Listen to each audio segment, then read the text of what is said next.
J'aimerais revenir sur un petit truc. Dans une précédente vidéo, on a parlé du shibori, le mouvement qui consiste soi-disant à essuyer le sang qui pourrait rester sur la lame. Je vous ai expliqué dans une précédente vidéo que c'était complètement faux. Cependant, je dois ajouter un petit laïus à ça, une petite parenthèse, tout simplement. Une théorie qu'ont des historiens qui semble elle aussi assez probable. Le mekugi. Je sais, il y en a plein, ils savent pas ce que c'est le mekugi, je vais vous expliquer, vous inquiétez pas.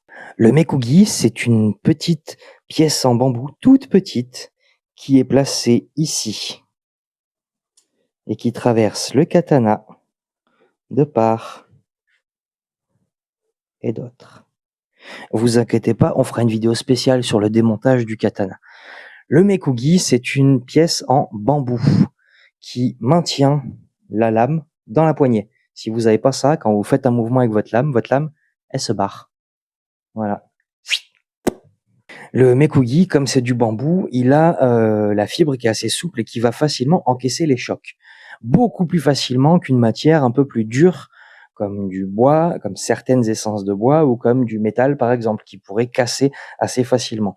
Le bambou a un peu plus de souplesse. Mais tout de même, au fil des batailles, le mekugi peut s'abîmer, peut se détériorer. Il est très fréquent de le changer. On a découvert sur beaucoup de fouilles de sites archéologiques où il y a eu des batailles que les soldats avaient à la ceinture, en général, une petite pochette avec 3 ou 4 mekugi de rechange.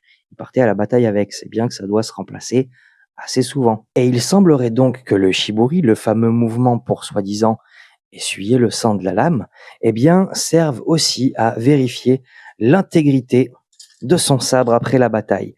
Croyez-moi, quand on pratique, on le sent très très vite s'il y a un problème, hein.